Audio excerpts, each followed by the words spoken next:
لیکن اس سے پہلے میں آپ سے جاننا چاہتا ہوں کہ 65 کی وار میں جو پاکستان اور انڈیا کی ہوئی، کیا یہ جنگ ناگزیر تھی یا اس کو اوائڈ کیا جا سکتا تھا؟ نہیں، ہم نے بڑی حماقتیں کی ہیں. اصل میں جو 4 جنگیں ہم نے ہندوستان کے لڑی ہیں وہ ہم نے شروع کی ہیں. ہندوستان نے پہلا حملہ نہیں کیا. 65 کی جہاں تک وار کا تعلق ہے، ایوب خان نے فیصلہ کیا اور فارن آفس نے اس کو ایڈوائز کیا کہ آپ اگر انڈین آکوپائڈ کشمیر میں جو جموں کا ایریا ہے اس کو آسانی سے کنٹرول کر سکتے ہیں. اگر ہم نے وہ کنٹرول کر لیا تو کشمیر میں بھی مسلم آبادی جو ہے ویلی میں وہ بغاوت کرے گی اور ہم کشمیر ہمیں مل جائے گا. ایوب خان نے یہ بات مان لی اور فیصلہ کیا کہ وہ اس آپریشن کو لانچ کرے. میں ایئر فورس کا کمانڈر ان چیف تھا 15 جولائی تک، 65 تک، اور مجھے اس کا کوئی علم ہی نہیں تھا. ایئر فورس سے یہ آپریشن سیکرٹ رکھا گیا. ان کا خیال تھا کہ یہ جو لوگ ہیں ایئر فورس والے شاید یہ کوئی لیک نہ کر دے، کم لوگوں کو پتہ ہو تو بہتر ہے. مجھے بالکل کمانڈر ان چیف کی حیثیت سے علم ہی نہیں تھا اس کا. تو میں نے چھوڑ دیا ایئر فورس کو. چھوڑ کے جب مجھے بھیجا گیا PI میں گیا تو میں نے اخبار میں پڑھا کہ ہمارے ٹینکس بھیجے گئے ہیں جموں کے پیچھے اخنور کے علاقے میں اور فوج بھی وہاں. آپ کو آن بورڈ ہی نہیں کیا گیا؟ مجھے پتہ ہی نہیں تھا. اور آپ کمانڈر ان چیف تھے اس وقت فضائیہ کے؟ ایئر فورس کے. تو میں نے سمجھا عجیب بات ہے کہ یہ کیا تو ہندوستان حملہ کرے گا. تو میں ایوب خان کو ملنے گیا. 3 ستمبر کو مجھے انہوں نے ٹائم دیا ملنے کا.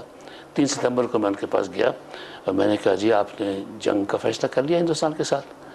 کہ آپ کو کس نے کہا؟ میں کسی نے نہیں کہا، مگر میں اخبار میں پڑھتا ہوں کہ فوج آپ نے بھیجی ہے اخنور کے ایریا میں جموں کے پیچھے اور ٹینکس بھی گئے ہیں. انڈیا اٹیک کرے گا اور اٹیک کرے گا پنجاب میں، لاہور سیکٹر میں. کہ تو نہیں ہمارا یہ اپریشیشن نہیں ہے.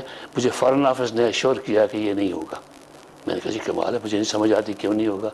3 تاریخ کو میں نے کہا 6 تاریخ کو ہندوستان نے حملہ کر دیا. اظہر خان صاحب آپ سے وہ جھوٹ بول رہے تھے ایوب خان صاحب اس وقت؟ نہیں جھوٹ نہیں بول رہے، ان کا اندازہ تھا کہ نہیں. آپ پہ ٹرسٹ کیوں نہیں کر رہے تھے اس وقت؟ مجھ پہ ٹرسٹ نہیں. وہ سمجھتے ہیں ایئر فورس کے لوگ ہیں، یہ نوجوان ہیں، پتہ نہیں یہ کوئی لوز سٹاک نہ ہو، بات نکل نہ جائے، کم سے کم لوگوں کو اس کا علم ہونا چاہیے. تو جولائی اور اگست کے درمیان، اگست کے آخری ہفتے میں میرے خیال میں یہ لانچ کیا اٹیک.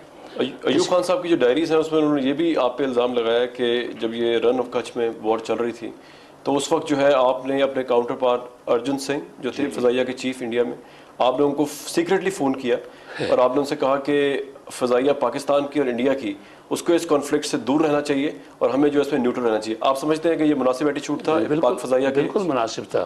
پہلی بات سیکریٹلی کوئی ٹیلی فون نہیں ہوتا، نہ آج ہوتا ہے نہ تب ہوتا تھا. ٹیلی فون کرتے ہیں، ٹیلی فون لائن کے تھرو جاتی ہے، سب سنتے ہیں. میں نے ارجن سنگھ کو ٹیلی فون کیا.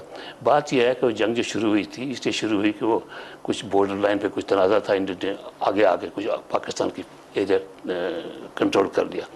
ایوب خان نے فیصلہ کیا کہ اٹیک کریں گے نا، لڑائی شروع ہوگی. اب وہ جو ایریا تھا جہاں جنگ تھی ہمارے رینج سے باہر تھا. ہوائی جہاز باہر نہیں تھا مگر ہم 5-10-15 منٹ کے لیے وہاں جا سکتے تھے، پھر واپس آنا پڑتا تھا. وہاں سے دور تھا، کراچی سے بہت دور تھا، ہندوستان کی ایئر بیسز کے نزدیک تھا. وہ وہاں پوری فورس کے ساتھ اٹیک کر سکتے تھے.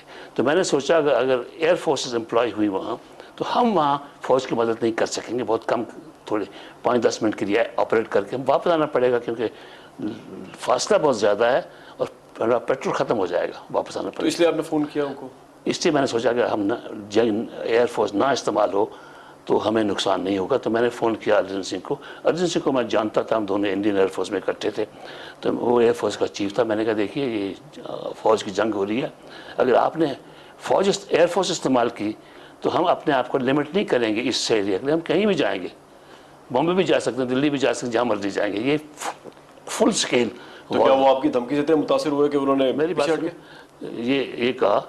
انہوں نے کہا دیکھیے یہ تو گورنمنٹ کا معاملہ ہے، میرا ڈیسیجن نہیں ہے. میں نے کہا میں جانتا ہوں، آپ گورنمنٹ کو ایڈوائز کریں.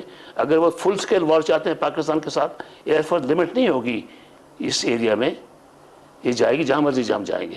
تو انہوں نے اپنے گورنمنٹ کو کہا اور پھر فوج، مجھے نہیں پتا کیا ہوا وہاں، ایئر فورس ان کی استعمال نہیں ہوئی اور میں سمجھتا ہوں ہماری فوج بچ گئی ورنہ تباہ ہوتی وہاں فوج. تو آپ کی بات تسلیم کی جائے تو پھر تو اظہر خان جو تھے اس وقت ان کی انفلوئنس انڈیا پہ اور انڈیا کی ایئر چیف پہ اتنا زیادہ تھا کہ جو تاشکنڈ ڈیکلیریشن میں پاکستان کو نہیں بچا سکے وہ ایئر فضائیہ کے اس فون میں. یہ بات نہیں، میرا انفلوئنس کوئی نہیں تھا. انہوں نے اپنا سوچا، وہ نہیں چاہتے تھے اس وقت کئی وجوہات کی وجہ پر کہ پاکستان کے ساتھ فل اسکیل وار ہو.